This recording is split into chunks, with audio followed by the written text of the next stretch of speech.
الحمد لله نحمده ونستعينه ونستغفره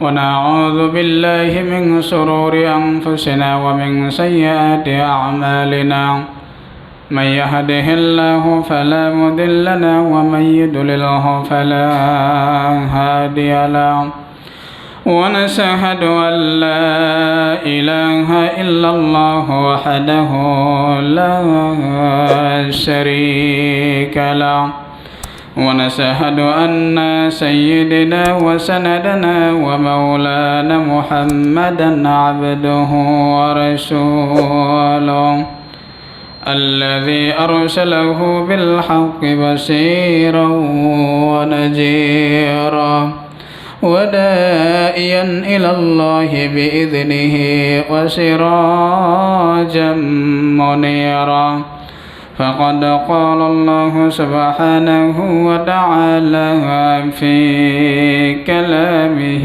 المجيد والفرقانه الحميد أعوذ بالله من الشيطان الرجيم بسم الله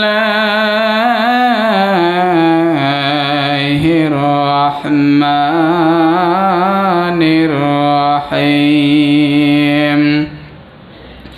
وأقيموا الصلاة وآتوا الزكاة واركعوا مع الراكعين وقال الله سبحانه وتعالى إن الله وملائكته يصلون على النبي يا أيها الذين آمنوا صلوا عليه وسلموا تسليما درود إبراهيم بوري اللهم صل على محمد وعلى آل محمد كما صليت على إبراهيم وعلى آل إبراهيم إنك حميد مجيد اللهم بارك على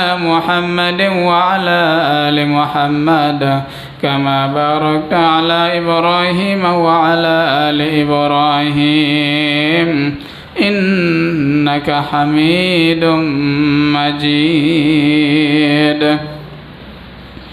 আলহামদুলিল্লাহ সমস্ত প্রশংসা সেই মহান আল্লাহ পাক রব্বুল আলামিনের জন্য যার অশেষ মেহেরবানিতে আজ আমরা পবিত্র জুম্মার নামাজের জন্য উপস্থিত হতে পেরেছি। যে আল্লাহ সুবহানাহু ওয়া তাআলা আমাদেরকে মসজিদে আসার এবং বসার তৌফিক এনায়েত করেছেন সে আল্লাহ নিকট জানাই লাখ কোটি শুকরিয়া। সবাই বলি আলহামদুলিল্লাহ। দরুদ রাসূলের প্রতি সবাই বলি সাল্লাল্লাহু আলাইহি ওয়াসাল্লাম। মৃতদের আত্মার মাগফিরাত কামনা করি, সবাই বলি আল্লাহুম্মা আমিন। সম্মানিত উপস্থিতি, মহান আল্লাহ সুবহানাহু ওয়া তাআলা আমাদেরকে সৃষ্টি করে এই দুনিয়ায় পাঠিয়েছেন এবং আমাদের উপরে কিছু দায়িত্ব অর্পণ করে দিয়েছেন। এই পৃথিবীর জমিনে দ্বীন ইসলামকে বাস্তবায়ন করতে হলে, টিকে রাখতে হলে পাঁচটি খুঁটি রয়েছে। এই পাঁচটি খুঁটি আমাদেরকে যথাযথভাবে ঠিক রাখতে হবে। এই পাঁচটি স্তম্ভ বা খুঁটির দ্বিতীয় নাম্বার হচ্ছে নামাজ। একজন বিধর্মী যদি ইসলাম ধর্ম গ্রহণ করে মুসলমান হয় তাহলে এক নম্বর তার কাজ হচ্ছে তাকে নামাজ আদায় করতে হবে।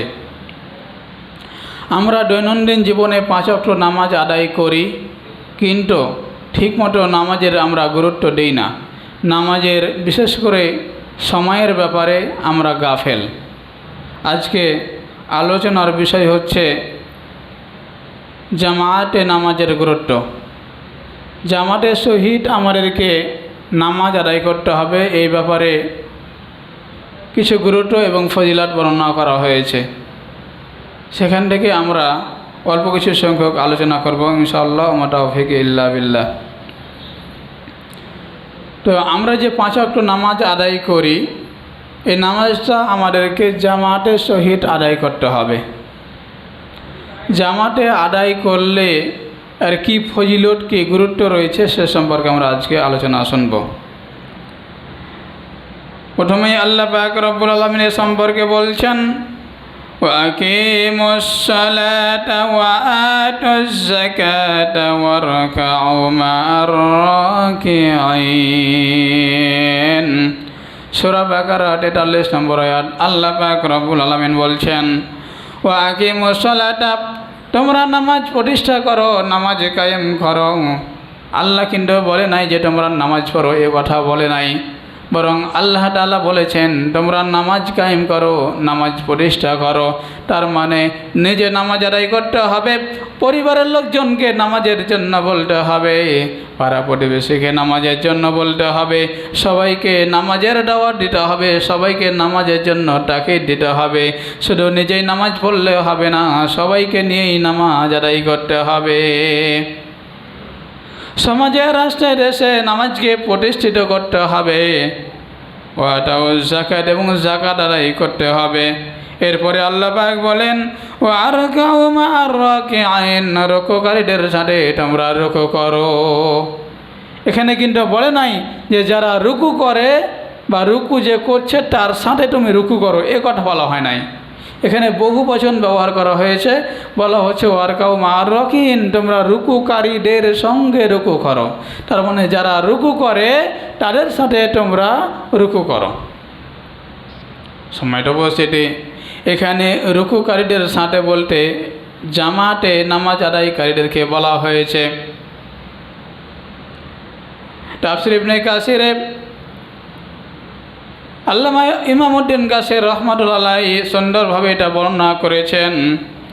এছাড়া ইমাম কুরতুবী রাহমাতুল্লাহ আলাইহি এটা সুন্দরভাবে তার দলিল হিসাবে গ্রহণ করে বর্ণনা করেছেন যে এই আয়াত দ্বারা ওয়ারকাউ মা'আর রাকিঈন দ্বারা জামাতকে গুরুত্ব দেওয়া হয়েছে, জামাতের ব্যাপারে তাকিদ দেওয়া হয়েছে যে যারা নামাজ জামাতের সাথে আদায় করে তোমরা তাদের সাথে জামাতের সহিত নামাজ আদায় করো। তার মানে আল্লাহ পাক রব্বুল আলামিন সরাসরি জামাতের সাথে নামাজ আদায় করার জন্য তাকিদ দিয়েছেন, হুকুম করেছেন। এই জন্য আমাদেরকে একলা একলা নয়, আগে পরে নয়, জামাতের সহিত নামাজ আদায় করতে হবে। আল্লাহ পাক রব্বুল আলামিন আরো বলছেন, হাফিযু আলাস সালাতি ওয়াস সালাতিল ওয়াসতা ওয়া কুমু লিল্লাহি কানিতিন।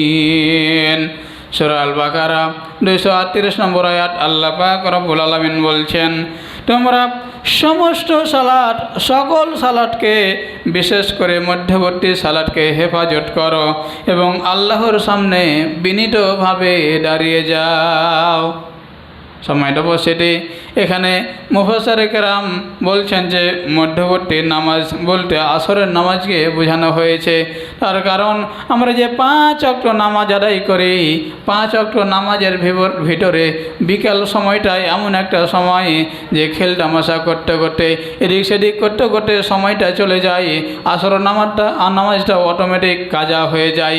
এই জন্য আল্লাহ পাক রব্বুল আলামিন আমাদেরকে ওই আসরের নামাজের প্রতি বেশি গুরুত্ব দিতে বলেছেন যে সালাতের হেফাজত শুধু সময় মতো পড়তে হবে তা কিন্তু নয়, বরং যথাসম্ভব জামাতের সহিত আমাদেরকে নামাজ আদায় করতে হবে।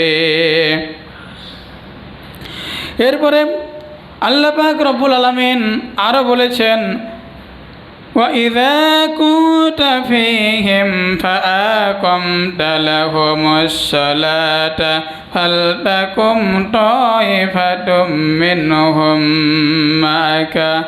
সূরা আন-নিসা 102 নম্বর আয়াত। আল্লাহ পাক রব্বুল আলামিন বিশ্ব নবীকে সম্বোধন করে বলছেন, হে নবী, আপনি যখন তাদের মধ্যে থাকবেন এবং তাদেরকে নিয়ে যখন সালাত কায়েম করবেন, নামাজ আদায় করবেন, তখন তাদের একদল যেন আপনার সাথে দাঁড়িয়ে যাবে। অর্থাৎ এই আয়াতটা যুদ্ধের ব্যাপারে, ভয়ের ব্যাপারে নাজিল করা হয়েছে। যখন যুদ্ধের ময়দানে থাকবেন, বিশ্ব নবীকে সম্বোধন করে বলা হচ্ছে, হে আল্লাহর নবী, আপনি যখন যুদ্ধের ময়দানে থাকবেন বা কোনো ভয়ের নামাজ আদায় করবেন, কিছু লোক যুদ্ধের ময়দানে যুদ্ধ করতেছে, আবার কিছু লোক দায়িত্ব পালন করছে, তারা মানে সিপাহী অবস্থায় আছে, তারা ডিউটির অবস্থায় আছে, তারা সিকিউরিটি গার্ড অবস্থায় আছে, ডিউটিরত অবস্থায় রয়েছে। যখন আপনি নামাজের সময় যখন হয়ে যাবে নামাজ শুরু করে দেবেন, নামাজ শুরু করে দেওয়ার সাথে সাথে নামাজ কাজা করা যাবে না, জামাত মিস্টেক করা যাবে না। আপনি যখন জামাত শুরু করবেন তখন আপনার যতগুলো লোক বল রয়েছে, দল রয়েছে, যারা যুদ্ধের ময়দানে রয়েছে, তাদের মধ্য থেকে একটি দল আপনার সাথে এসে জামাতের সহিত নামাজ আদায় করবে। অন্য জায়গায় বলা হয়েছে যুদ্ধক্ষেত্রে সেখানেও নামাজকে কসর করা যাবে, অর্থাৎ নামাজকে সংক্ষেপ করা যাবে।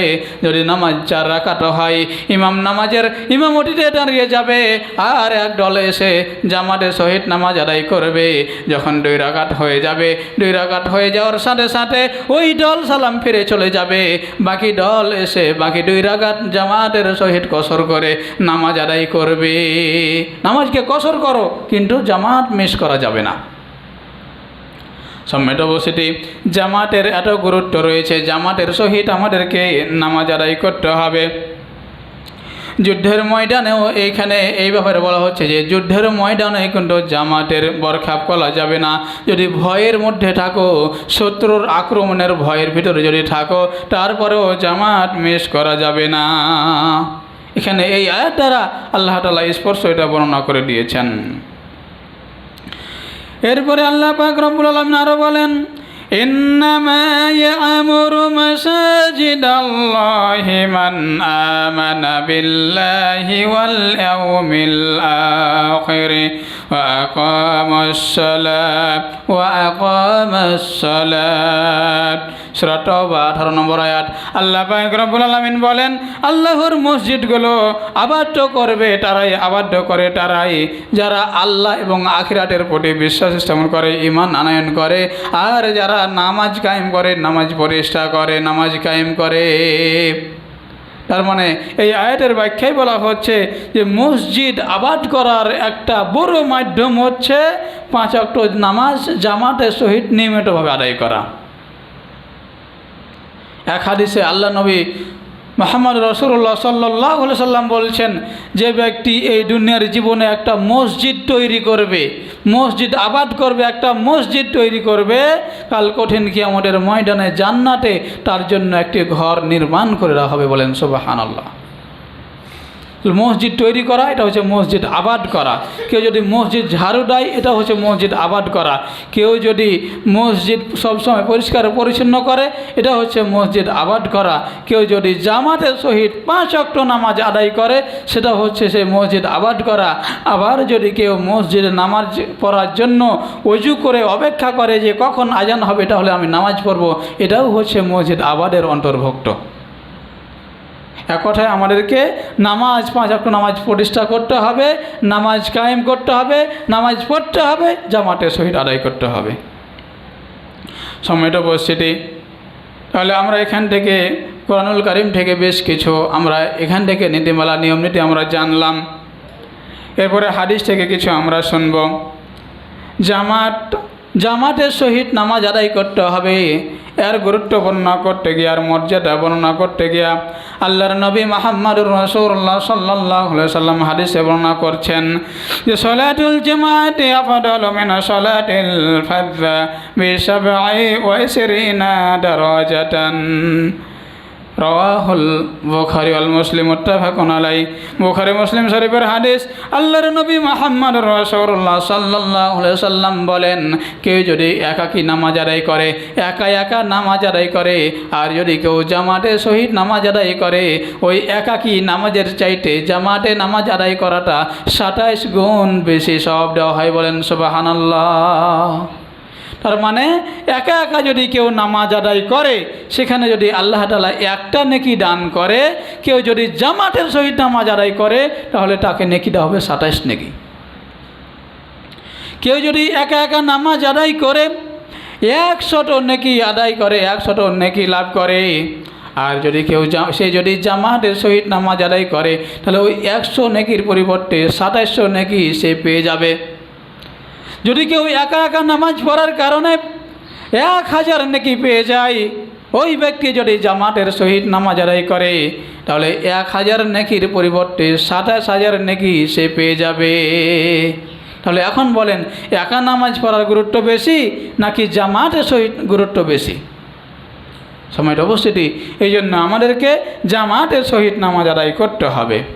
আরেকটি হাদিসে বলা হচ্ছে, সলাতুর রাজুলি ফি জামাআতি তাজিদু আলা সলাতি ফি বাইতিহি ওয়া শাওকিহি 25 দারাজা। এমনও ব্যক্তি আছে যারা বাড়িতে ঘরের ভিতরে নামাজ আদায় করে, মসজিদে নামাজ আদায় করে না, অথচ আমরা মসজিদ তৈরি করেছি নামাজের জন্য, কিন্তু এমন কপাল পুরা আছে যে তার নামাজটাকে সংক্ষেপ করে যায়, নামাজটাকে নষ্ট করে দেয়, বাড়িতে নামাজ পড়ে। এমনও লোক আছে মসজিদে আসে না, ঘরের ভিতরে নামাজ আদায় করে। ওই ব্যক্তি সম্পর্কে আল্লাহ রাসূল সাল্লাল্লাহু আলাইহি সাল্লাম বুখারী শরীফের 646 নম্বর হাদিসে বলেন যে কোনো ব্যক্তি যদি জামাতের সহিত নামাজ আদায় করে আর কেউ যদি ঘরের ভিতরে নামাজ আদায় করে তাহলে ওই ঘরের ভিতরে যতটুকু নেকি হবে সেই যদি মসজিদে এসে নামাজ আদায় করে তার চাইতে 25 গুণ বেশি তার সওয়াব হবে, নেকি হবে। অর্থাৎ আপনি ঘরের ভিতরে নামাজ আদায় করলেন, ঘরের ভিতরে নামাজ পড়ে যদি একটা নেকি লাভ করেন, এই মসজিদে এসে যদি জামাতের সহিত নামাজ আদায় করেন তাহলে আপনার আমলনামায় 25টি নেকি লেখা হবে। সময়টা উপস্থিতি, শুধু এইটুকু নয়, আরও অনেক গুরুত্ব এবং মর্যাদা রয়েছে। আরও বলতেছি, অজু করে মসজিদে আসতে হবে, অজু না করে মসজিদে আসা যাবে না। কেউ যদি আপনি অজু করে বাড়ির ভিতরে নামাজ আদায় করলেন, আপনি বাড়িতে যেখানে আপনার টিউবওয়েল আছে, যেখানে পানি আছে বা ট্যাপ আছে সেখানে অজু করলেন, অজু করার পরে সেখানে আপনি ঘরে গিয়ে নামাজ আদায় করলেন। আপনি নিজে নিজে চিন্তা করেন তো যে টিউবওয়েলের কাছ থেকে ঘরে গেলেন বা যেখানে অজু করলেন সেখান থেকে ঘরে গেলেন, গিয়ে নামাজ পড়লেন, ওই যেখানে অজু করলেন ওইখান থেকে যে ঘরে নামাজের জায়গায় গেলেন সেখান থেকে আপনি কয় পা ফেললেন। আর যদি আপনি সেখানে বাড়িতে অজু করে মসজিদে এসে নামাজ আদায় করতেন তাহলে আপনি কত পা ফেলে ফেলে এই মসজিদে আসতেন। আল্লাহ রাসূল সাল্লাল্লাহু আলাইহি সাল্লাম বলেন যে ব্যক্তি যত পদক্ষেপ অনুযায়ী মসজিদে বা যেখানে নামাজ আদায় করবে পদক্ষেপ অনুযায়ী পদক্ষেপে তাকে নেকি দান করা হবে।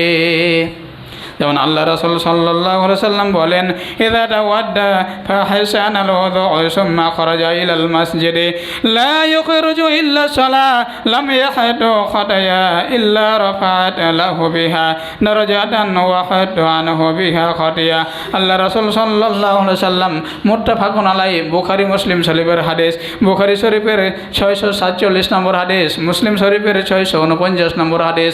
আল্লাহ রাসূল সাল্লাল্লাহু আলাইহি সাল্লাম বলেন, যে ব্যক্তি সুন্দর রূপে ভালোভাবে অজু করে নামাজের জন্য মসজিদে যায়, আর যে জায়গায় অজু করলো ওই জায়গা থেকে যে মসজিদ যাবে জয় পা ফেলবে, টয় পা অনুযায়ী, টয় ধাপ অনুযায়ী তার নেকি হতেই থাকবে। আর শুধু তাই নয়, যে জায়গায় অজু করলো, অজু করার পরে যে মসজিদে হাঁটতে হাঁটতে কোনো ব্যক্তি নামাজের জন্য আসলো, যত দূর থেকে আসুক না কেন, যে যত দূর থেকে মসজিদে আসবে সে তত বেশি নেকি লাভ করবে। তার কারণ এই হাদিস শরীফে বলা হচ্ছে যে অজু করার পর যখন মসজিদের উদ্দেশ্যে হাঁটা শুরু করবে, জয় পা ফেলবে, প্রত্যেকটা পা ফেলার সাথে সাথে তার একটা করে মর্যাদা বৃদ্ধি করা হবে, আর প্রত্যেকটা ধাপ পা ফেলার সাথে সাথে একটা করে গুনাহ মাফ করে দেওয়া হবে।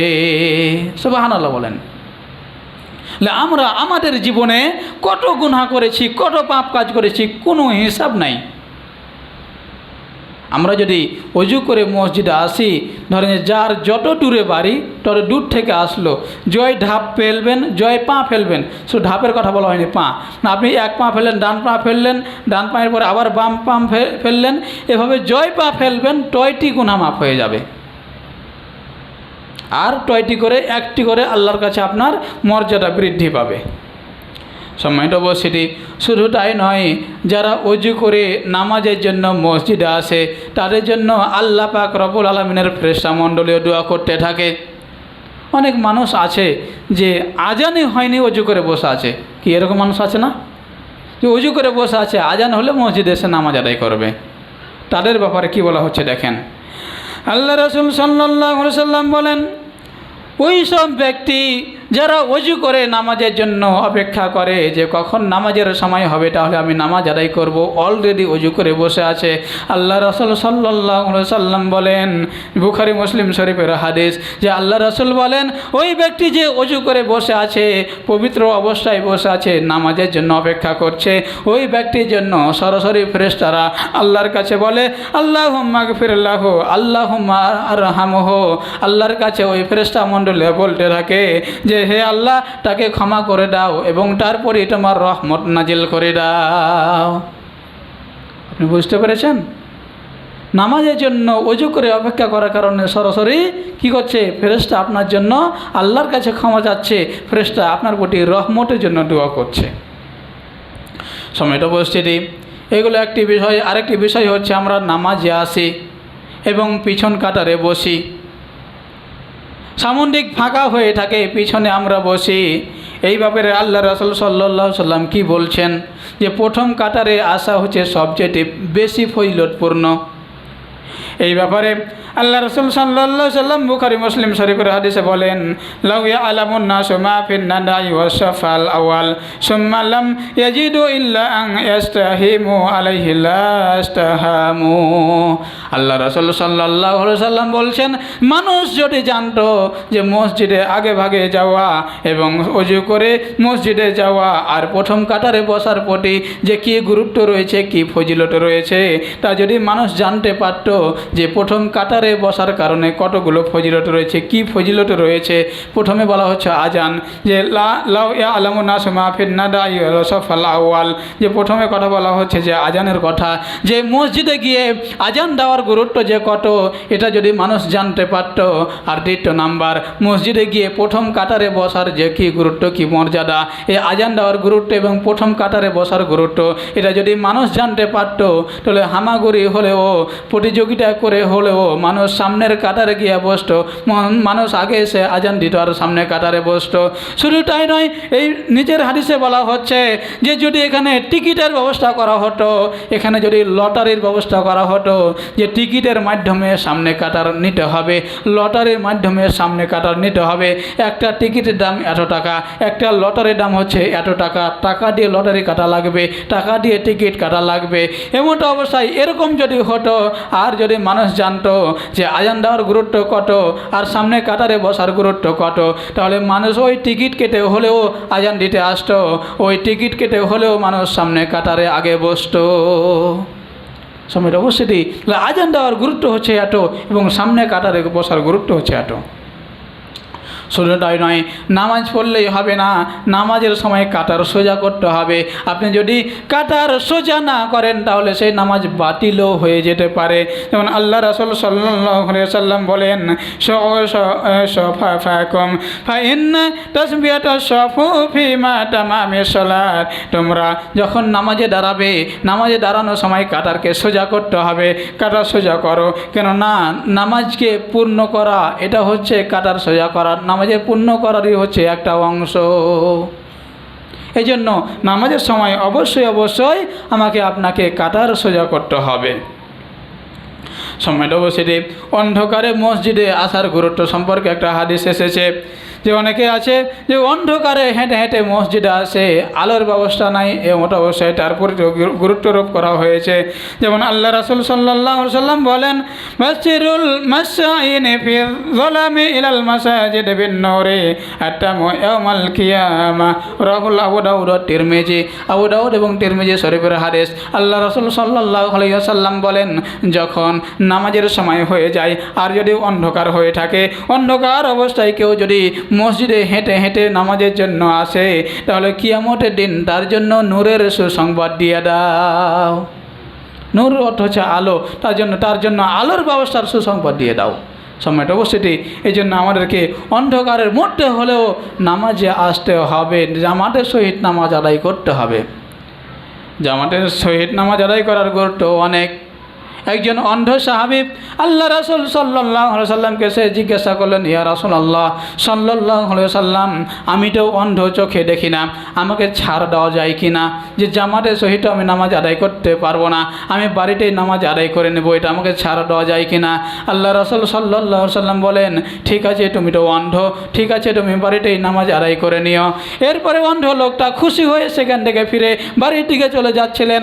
আল্লাহ রাসূল সাল্লাল্লাহু আলাইহি সাল্লাম বলেন যে তুমি একটু শোনো। তাকে আবার ফিরে ডাকলেন, ডাকার পরে জিজ্ঞাসা করলেন, তোমার যখন মসজিদে আজান হয় তখন সেই আজানের আওয়াজ কি তোমার কানে যায় নাকি? আজান কি তুমি শুনতে পাও নাকি? তখন ওই ব্যক্তি বললেন, অন্ধ সাহাবী বললেন, হে আল্লাহর রাসূল, মসজিদে যখন আজান হয় তখন আমি আজান শুনতে পাই। আল্লাহর নবী মুহাম্মদুর রাসূলুল্লাহ সাল্লাল্লাহু আলাইহি সাল্লাম বলেন, যখন তুমি মসজিদের আজান শুনতে পাবা, আজান শুনতে পাওয়ার সাথে সাথে আজানের জবাব দিবা এবং মসজিদে এসে জামাতের সহিত নামাজ আদায় করবা। তার মানে কি এখানে দাঁড়ালো? অন্ধ হওয়ার পরেও জামাত মিস করা যাবে না। আর আপনাকে আল্লাহ তাআলা কত সুন্দর দুইটা পা দিয়েছে, দুইটা চোখ দিয়েছে, দুইটা হাত দিয়েছে, সুন্দর চোখ দিয়েছে, এত সুন্দরভাবে আপনি পৃথিবীটা দেখছেন, সব কিছু উপভোগ করছেন, তারপরে আপনি জামাতের সহিত নামাজ আদায় করছেন না। সময়টা উপস্থিতি, জামাতের সহিত আমাদেরকে অবশ্যই নামাজ আদায় করতে হবে।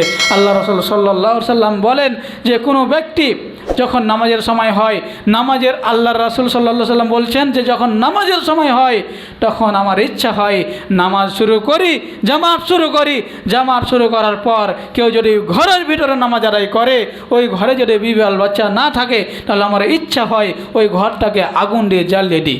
আবার অপর বর্ণনায় এসেছে যে যখন নামাজের ওয়াক্ত শুরু হয়ে যায়, জামাত শুরু হয়ে যায়, জামাত শুরু হয়ে যাওয়ার পরেও কোনো ব্যক্তি ঘরের ভিতরে নামাজ আদায় করছে, এমনটা অবশ্যই আমার ইচ্ছা হয় তার ঘরটাকে আগুন দিয়ে জ্বালিয়ে দাও, তার ঘরটাকে আগুন দিয়ে পুড়িয়ে দাও।